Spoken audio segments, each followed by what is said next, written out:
Salam alaikum, c'est Samir Diaby, formateur lycée Ouarzazate. Je suis ravi de vous rencontrer pour vous présenter le protocole VTP qui s'inscrit dans le module Conception de réseaux locaux commutés et réseaux locaux sans fil.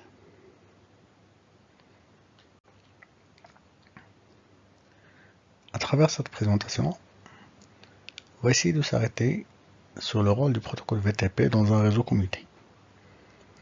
On va essayer aussi de décrire le fonctionnement du protocole en présentant les domaines, les différents modes de fonctionnement de commutateur dans le cadre de VTP, les différents types d'annonces et le principe d'élagage. On va clôturer cette présentation par présenter les commandes nécessaires pour configurer le protocole VTP.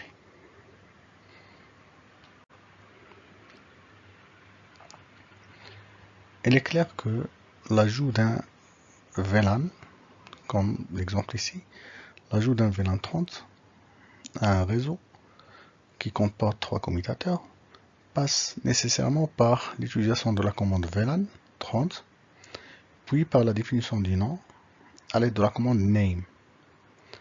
Il ne faut pas oublier qu'il faut aussi autoriser le VLAN sur les différentes liaisons en mode 5.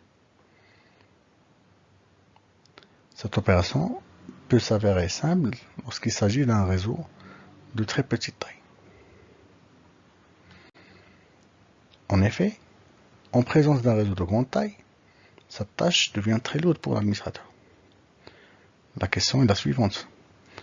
Y a-t-il une méthode simple pour permettre la diffusion des modifications apportées à la configuration de VLAN?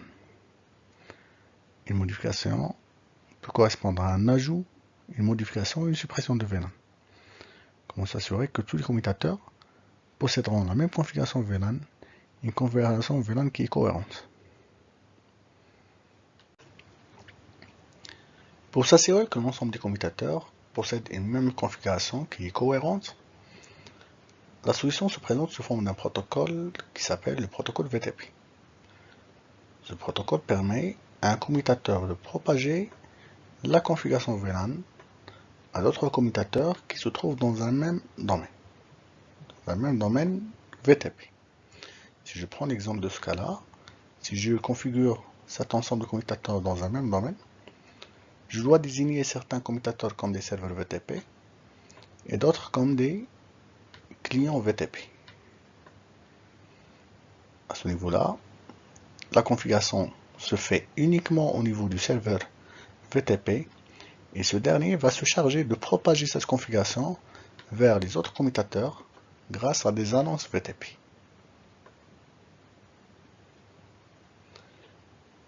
Le protocole VTP sur un serveur mémorise la configuration VLAN dans un fichier à part qui est appelé VLAN.dat. Donc, grâce au protocole VTP, l'administrateur est sûr d'avoir une configuration homogène sur l'ensemble du réseau. Il a la possibilité de surveiller de manière très précise la configuration VLAN. Et il est sûr d'avoir une déclaration de VLAN sur l'ensemble du réseau de manière dynamique. La même chose pour la déclaration et l'autorisation de VLAN sur les liaisons agrégées. Commençons par découvrir la terminologie liée au protocole VTP. Le premier concept dans ce cas-là, c'est la notion de domaine VTP. Un domaine VTP, c'est un ensemble de commutateurs qui sont reliés entre eux. À savoir que l'ensemble des commutateurs d'un domaine donné partagent la même configuration VLAN. Les annonces VTP. Les annonces VTP sont ces messages qui sont utilisés entre les commutateurs dans l'objectif de partager la configuration VLAN. On distingue entre 3 types de messages: une requête, un résumé et un sous-ensemble. Les modes VTP. Dans un domaine VTP, un commutateur peut être configuré comme étant un serveur, un client ou un commutateur transparent. En effet, c'est seulement au niveau d'un serveur que l'on peut apporter une modification à la configuration VLAN. Cette configuration est appliquée au niveau du commutateur qui la reçoivent grâce aux annonces, sans pour autant être capable de modifier la configuration directement sur les clients VTP. Un commutateur transparent fait passer les annonces VTP sans pour autant être concerné par ces annonces-là. On parlera plus en détail des modes VTP plus tard dans cette présentation. Comme cité auparavant, la configuration de VLAN pour le domaine VTP se fait uniquement sur les serveurs VTP. Et ces serveurs se chargent de propager cette configuration à l'ensemble des commutateurs grâce à ce qu'on appelait des annonces. Donc, tout ajout, modification ou suppression de VLAN peut se faire uniquement au niveau des commutateurs serveurs. Les serveurs VTP stockent la configuration VLAN dans un fichier qui s'appelle VLAN.dat.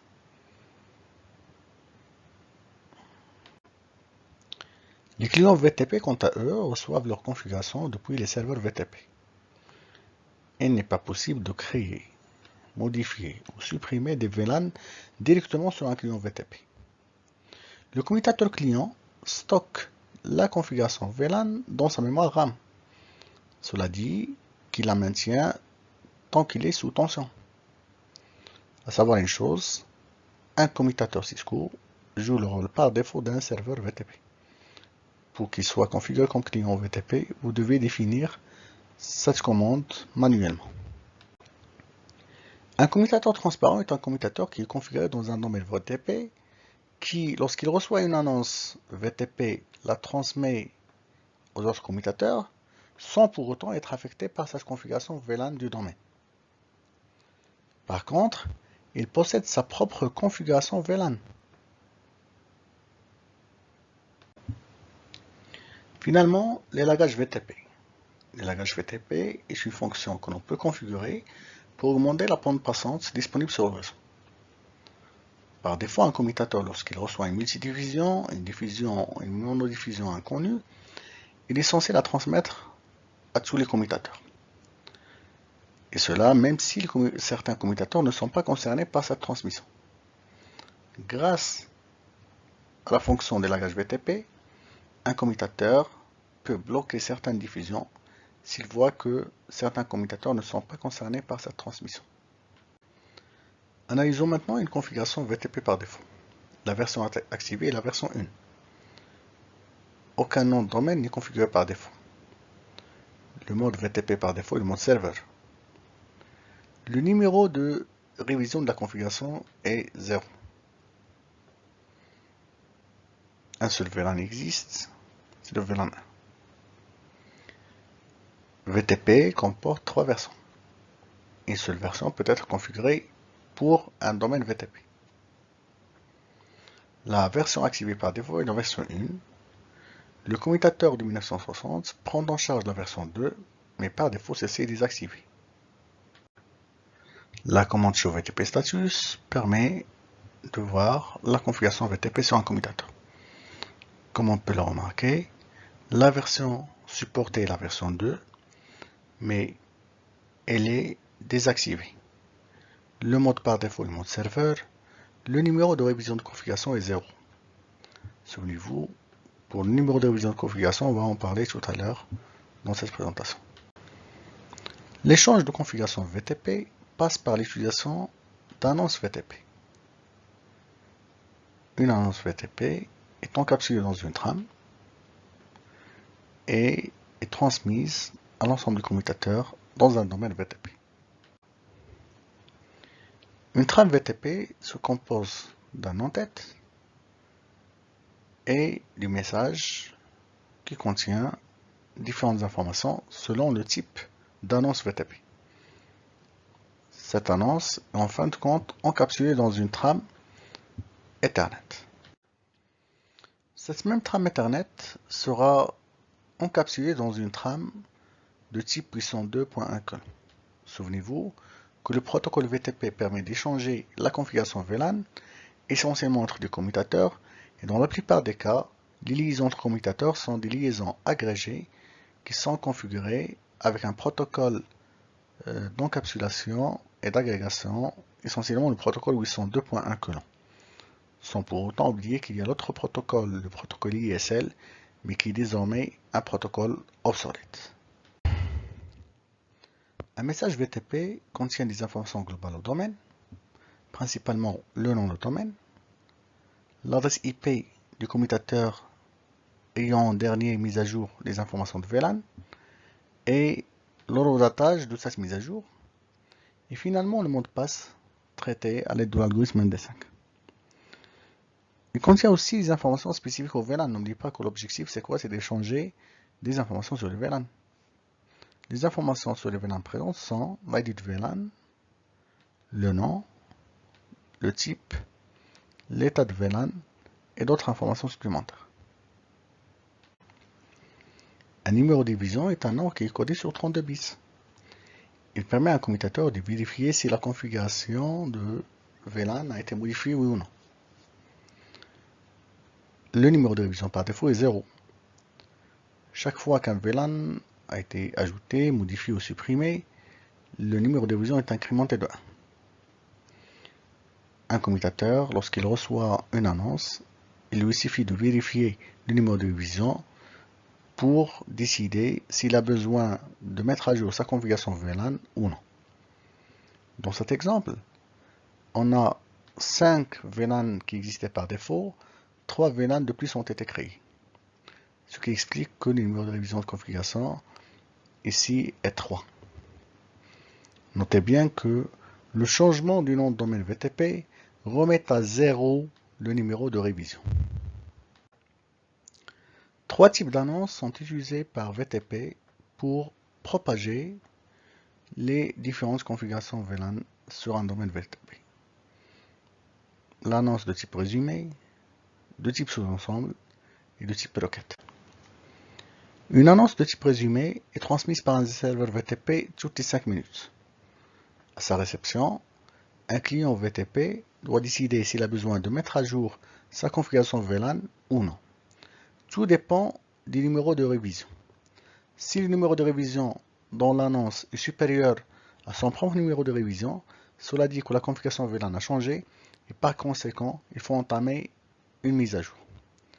Si le numéro de révision reçu est inférieur ou égal à son propre numéro de révision, cela dit qu'aucune modification n'a été apportée à la mise à jour aux configurations VLAN et par conséquent, pas la peine d'entamer une mise à jour. Notez aussi que une annonce de type résumé peut être aussi envoyée suite à une modification de configuration. Une annonce de type sous-ensemble contient les informations VLAN présentes sur le serveur. Elle est envoyée suite à une requête émise par un client VTP. L'envoi d'annonce sous-ensemble est toujours précédé par l'envoi d'un résumé. Et cela se fait lorsqu'on a une modification au niveau de la configuration de VLAN, soit la création ou suppression d'un réseau local virtuel, l'arrêt ou l'activation d'un VLAN, la modification du nom d'un VLAN, ou bien la modification d'un MTU. Une annonce de type requête est envoyée par un commutateur à un serveur VTP pour lui demander la configuration VLAN. Cela est fait lorsque le commutateur a constaté que le nom de domaine a changé, qu'une annonce de type résumé contient un numéro de révision supérieur à celui qu'il contient, qu'un message d'annonce de sous-ensemble est manquant, ou bien lorsque le commutateur a été réinitialisé et comme quoi il n'a aucune configuration VLAN enregistrée. Comme cité auparavant, un commutateur Cisco peut être configuré dans 3 modes différents. Le mode serveur, client ou le mode transparent. Récapitulons un petit peu le fonctionnement de chaque mode. Pour ce qui est du domaine VTP, la configuration des VLAN doit se faire obligatoirement sur un serveur VTP. Le client VTP, quant à lui, reçoit sa configuration grâce aux annonces et on ne peut pas modifier la configuration en local. Pour le serveur VTP, la configuration VLAN est enregistrée en NVRAM et est aussi enregistrée dans le fichier VLAN.dat. Par contre, le client VTP, la configuration VLAN est enregistrée juste en mémoire RAM et il perd cette configuration une fois il est réinitialisé. Pour le transparent VTP, son intervention dans le domaine VTP est limitée à la transmission des annonces VTP. Mis à part ça, sa configuration VLAN est une configuration qui est locale. Cela dit, il n'est pas affecté par la configuration VLAN du domaine et aussi sa propre configuration n'est pas transmise aux autres commutateurs. Revenons maintenant à la fonction d'élagage VTP. En effet, cette fonction permet d'éviter l'inondation d'informations de diffusion sur des commutateurs qui ne sont pas concernés par un VLAN.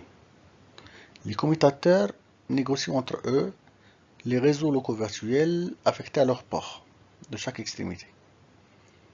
Il faut savoir que l'élagage par défaut est désactivé. Pour l'activer, utilisez la commande VTP prename. Cette commande doit être utilisée une seule fois sur le domaine VTP, bien sûr sur un commutateur serveur. Analysons cet exemple pour comprendre l'élagage VTP.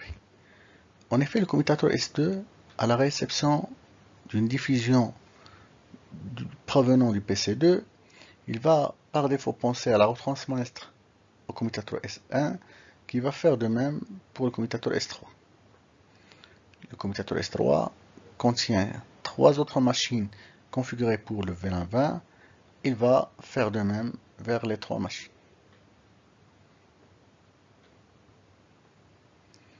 Mais par contre, si un trafic de diffusion provenant du PC3, qui quant à lui appartient au VLAN 10, on remarque que aucun port n'est configuré pour le VLAN 10 ne se trouve ni sur S1 ni sur S3. En effet, la présence de la fonction de l'élagage VTP devrait permettre de bloquer ce trafic au niveau du commutateur S2. Attaquons maintenant la configuration du VLAN. En effet, la première des choses, c'est de changer et d'affecter un nom de domaine au domaine VTP. Utilisez la commande VTP domaine et le nom de domaine que vous voulez voir. Vérifiez à ce moment en utilisant la commande show VTP status. Pour ce qui est de la version VTP, on a dit que il existe 3 versions, la version 1, 2 et 3. La version par défaut est la version 1.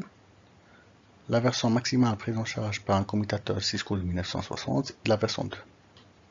Mais celle-ci est désactivée. La version 2 apporte une seule différence par rapport à la version 1, c'est la prise en charge des VLAN de type Token Ring. Par contre, la version 3 apporte des avantages majeurs. Des avantages liés à l'amélioration de la sécurité, la prise en charge de toute la plage des VLAN et non seulement la plage standard, et l'apport de nouvelles fonctions, la distinction entre ce qu'on appelle un primary server et un secondary server. Pour changer la version VTP, utilisez la commande VTP version. Souvenez-vous, tous les commutateurs d'un domaine VTP doivent utiliser la même version. Pour changer le mode d'un serveur, utilisez la commande du mode de configuration globale VTP mode client pour client, VTP mode serveur pour reprendre le mode serveur et VTP mode transparent pour le mode transparent. On peut à ce moment vérifier le mode à l'aide de la commande show VTP status. Pour tout ce qui est vérification de la configuration VTP, utilisez la commande show VTP status. Remarquez le numéro de révision de configuration, le nombre de VLAN existants et le nom de domaine de VTP. Il existe aussi la commande show VTP counters qui affiche le nombre de résumés, de sous-ensembles et de requêtes envoyées et ceux reçus. Comme ressource supplémentaire, pensez à lire cet article qui présente en détail le protocole VTP et à voir cet article qui parle de la version 3 du protocole VTP. je vous rappelle que la différence entre les différentes versions ne fait pas partie du cours CCNA. Finalement, je vous remercie pour avoir suivi cette présentation et j'espère que c'était clair pour vous. N'hésitez pas à me laisser un commentaire sur mon adresse mail et en parallèle de faire un like à cette vidéo et de s'abonner à ma chaîne sur YouTube. Merci encore une fois.